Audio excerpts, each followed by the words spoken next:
काफी इंपॉर्टेंट ये सवाल मैं इसको मानता हूँ as compare to other questions also. हाल ही में जैसे हमने देखा है यूनियन पब्लिक सर्विस कमीशन का भी काफी मीडिया में चला था, न्यूज़पेपर्स ने कवर किया था, रिकॉर्ड एंड प्रिंट दोनों मीडिया ने कवर किया था। एमपीपीसीएस का भी इसमें जिक्र हुआ था और यूकेपीसीएस का मेरा खुद का ऑब्जर्वेशन रहा है, खुद की एनालिसिस रही है। जो परीक्षाएं होती हैं एक तो उसमें एससी एसटी जो ओबीसी के जो कैंडिडेट्स होते हैं उनके जो रिप्रेजेंटेटिव्स होते हैं, जो मिनिस्ट्री ऑफ पर्सनल के उससे भी वो एक रूल है, आप बेहतर जानते हैं कि उनका मेंबर होना चाहिए, लेकिन ऐसा होता नहीं है। जैसे कि इंटरव्यू में बोर्ड में उनके प्रतिनिधि होने चाहिए, वो नहीं होते हैं।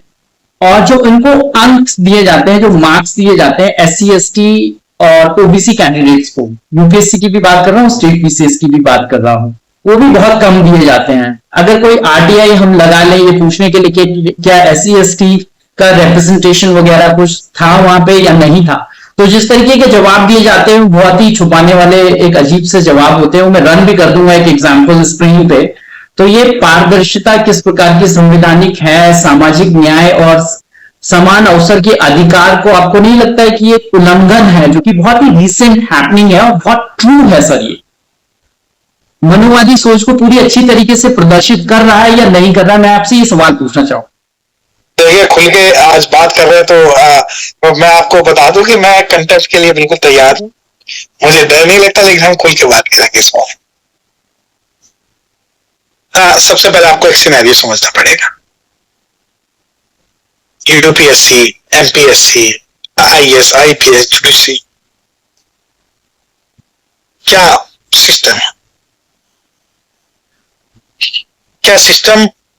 देखिए, आप यूपीएससी एस्पिरेंट होने के बावजूद भी आपको शायद ये नहीं पता, इसमें हर स्टेट का इंक्लूड करता हूं sir, Uttarakhand public service commission को भी इंक्लूड कर रहा हूं मैं। हाँ, यूकेपीएससी को भी हम इंक्लूड कर रहे हैं, बिल्कुल ठीक।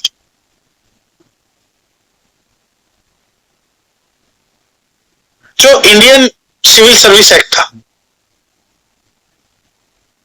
वो लगभग आज 200 साल पुराना है, ठीक है। उस सिविल सर्वेंट एक्ट के बावजूद आज भी यूपीएससी के जो चुनाव है वो उसी प्रकार से हो रहा है जो 200 साल पहले।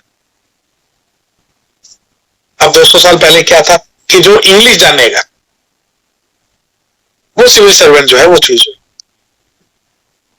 आज भी स्थिति कामों बीच वही है कि अगर आपको इंग्लिश आती है तो आपको प्रायोरिटी मिलेगी, कंपेरेटिवली तमिल, तेलुगु, मलयालम और कन्नड़, असमीज, कश्मीरी, बहुत सारे जो लैंग्वेज। लेकिन हम शुरू करते हैं कि इंटरव्यू बोर्ड से। मैं आपको मेरा व्यक्तिगत रूप से मैं आपको 3-4 चीजें बताना चाहता हूं, बिल्कुल क्लियर। ना तो कभी किसी शेड्यूल कास्ट कैंडिडेट ने या ऑर्गेनाइजेशन ने सेपरेट इंटरव्यू बोर्ड की बात की है, और ना ही इंटरव्यू के अंदर किसी शेड्यूल कास्ट, शेड्यूल ट्राइब और ओबीसी फैकल्टी की बात की। हमारे में बहुत सारे लोगों से बात होती है, केसेस भी। अगर एक इंटरव्यू पैनल में 5 लोग हैं और 5 लोगों में से 2 शेड्यूल कास्ट है, तो यकीन मानिए सबसे जो कम नंबर देंगे वो 2 शेड्यूल कास्ट देंगे जो उस इंटरव्यू बोर्ड में एज ए नॉमिनल बैठाए हुए हैं, जिनके सिर्फ 2 काम है, चाय के साथ काजू खाना और उस इंटरव्यू का जो उन्हें अमाउंट मिल रहा है, जो उन्हें फीस मिल रही है, उसे लेकर प्लान कर जाए। यकीन मानिए अगर 5 फैकल्टी में से 2 शेड्यूल कास्ट है और 3 नॉन शेड्यूल कास्ट है, तो 3 जो नॉन शेड्यूल कास्ट है वो एक नंबर फालतू दे देंगे कंपेरेटिवली इन 2 शेड्यूल कास्ट से। हमारे लिए फैटल है ये सिस्टम कि फैकल्टी में शेड्यूल कास्ट, शेड्यूल टाइप और ओबीसी को शामिल कर, क्योंकि 75 साल की आजादी के बाद से आज तक कोई इंटरव्यू फैकल्टी मेंबर ऐसा नहीं रहा जिसने ये कह के इस्तीफा दिया हो कि मेरे बच्चों या मेरे समाज के साथ में गलत हुआ है।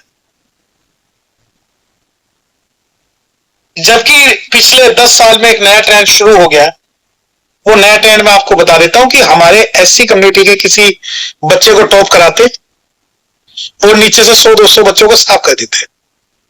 ये केस शायद मुझे लग रहा है सर अभी रिसेंट हुआ भी है, ये ट्रेंड है सर है। अब क्या है, अब जो नीचे वाले जो 200 बच्चे हैं वो चिल्लाते हैं कि मेरे साथ इंटरव्यू में भेदभाव हुआ है, तो मीडिया दिखाती है नहीं नहीं अगर टॉपर तो तुम्हारा है।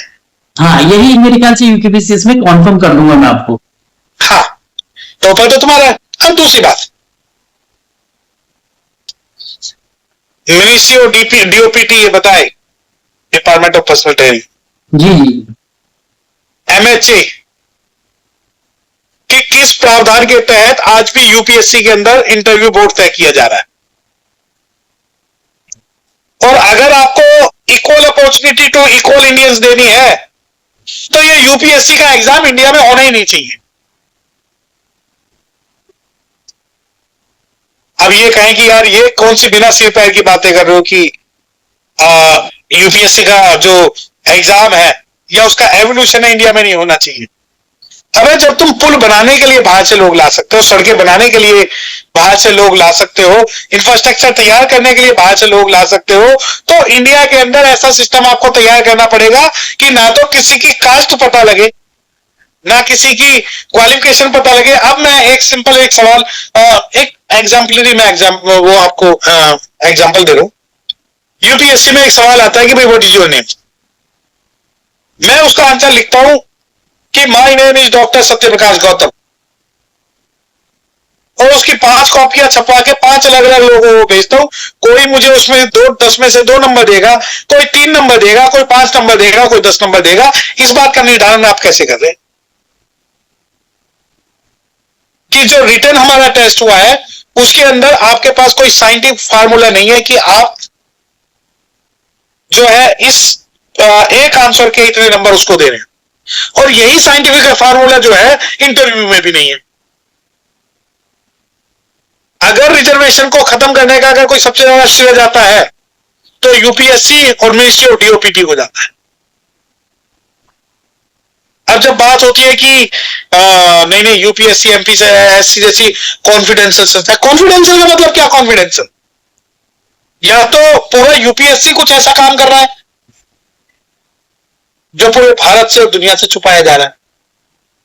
और अगर इसका सिलेक्शन प्रोसेस इतना ही फेयर है तो सबके क्वेश्चन, सबके आंसर, सबके इंटरव्यू के लिस्ट आप पब्लिक डोमेन में क्यों नहीं लाते?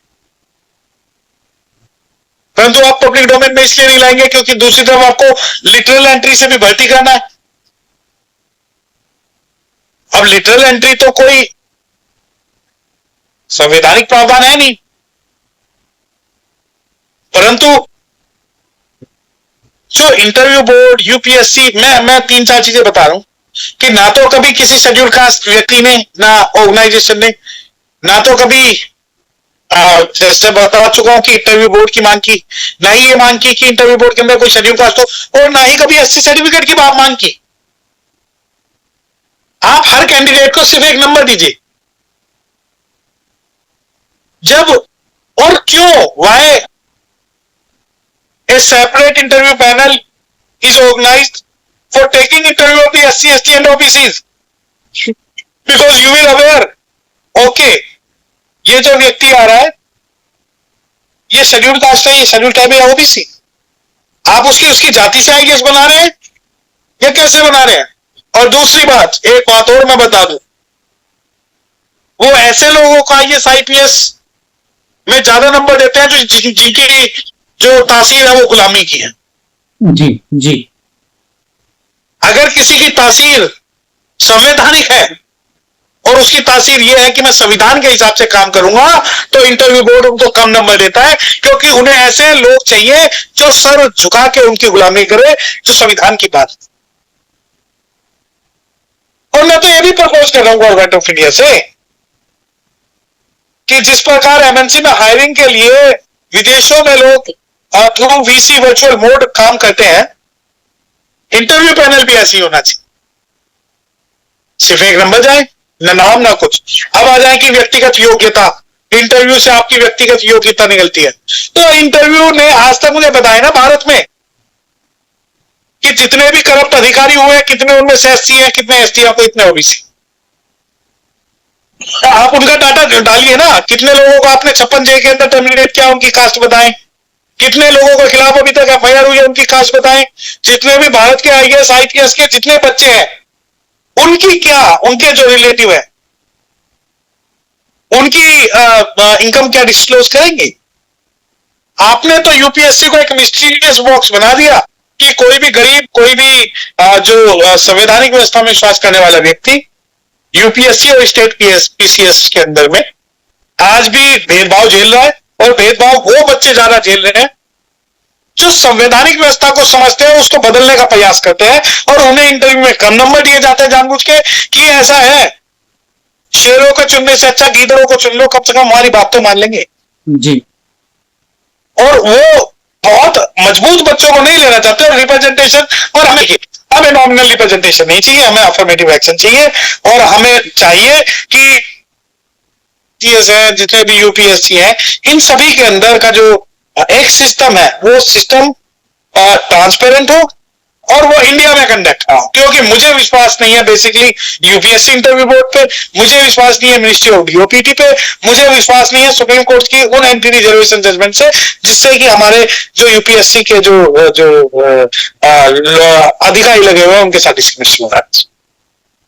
तो क्या ये मान लिया जाए, ये विश्वास आपका इस जो प्रेजेंट सरकार का रूलिंग है, इसमें ज्यादा डगमगा रहा है सर ये विश्वास हम लोगों का? नहीं, देखिए नहीं। एक देसी में कहावत है, शेर का भाई बघेरा, एक कुत्ते नो दूसरा तेरा। ये 75 साल से ये जो नोरा कुश्ती चल रही है, वो हमें बरगलाने की नोरा कुश्ती है। अगर जब तक कांग्रेस की सरकार में थी उसने कितने बदलाव किए, अब भाजपा सरकार है उसने कितने बदलाव किए। मैं आपको चैलेंज कर रहा हूं, जिस दिन एक यूनिफॉर्म सिस्टम होगा, अनब्रेकेबल और अनटेम्पर्ड यूपीएससी के अंदर, तो वहां सबसे ज्यादा जो व्यक्ति आएंगे वो गरीब तबके के आएंगे, क्योंकि वो किताबों में ये नहीं पढ़ते कि भूख क्या होती है, उन्हें पता है कि भूख क्या होती है। राइट। उन्हें पता है कि सिस्टम क्या है। वो आज भी पहले मजदूरी करते हैं, उसके बाद में यूपीएससी करते हैं। मान लो स्टेट पीसीएस करते हैं, अगर आज 1 लाख बच्चे अगर हमारे यूपीएससी और पीसीएस की तैयारी कर रहे हैं, तो 1 लाख में से 99,999 ऐसे हैं जो पहले दिन में अपना काम करते हैं, फिर उसके बाद में पढ़ते हैं। और दूसरी तरफ काजू की रोटी खाने वाले वो ब्लैक मेलर अधिकारियों के बच्चे भी हैं, जिनका काम कुछ नहीं है, सिर्फ शासन सत्ता में सेटिंग करके पैसा कमा के उन्हें यूपीएससी में सेट कराना। और मैं आपको बता दूं, यूपीएससी में आज भी ऐसे ऐसे लोग आए हुए हैं जिनकी जो रिजेक्टेड बच्चे हैं उनके सामने वो कहीं नहीं ठीक।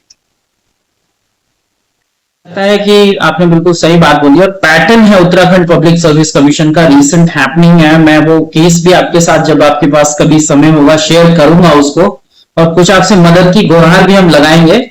लेकिन ये कोई पर्सनल समस्या नहीं है, एक सामाजिक समस्या है। ये हर एक गरीब व्यक्ति की समस्या, हर एक एससी एसटी ओबीसी जो डिप्राइव्ड है उसकी ये समस्या। और आज के उस परिप्रेक्ष्य में ये पैटर्न, और ये जो आपने बोला है कि किसी एससी कैंडिडेट को ऊपर कर दो, नीचे से सारे फर्जी भर दो, ये पैटर्न बहुत स्पेसिफिकली सरफेस हो रहा है। Thank you so much for very relevant information and all, you talk very wonderful topic and given your precious time, sir, and we've covered your constitution stuff and SC/ST Act you've talked about, and also like how education can help, and we've also kept the Dr. B.R. Ambedkar's perspective and what's the perception of police and administrative methodology about SC/ST candidates, UPSC, MPPCS, UKPCS. You've talked about such a wonderful narrative, deep research-based and academic detail you've shared with us. Thank you so much, sir, giving all this information and giving your precious time. And you already, I think, aware a little bit about RESO platform. RESO is like cutting across the boundaries,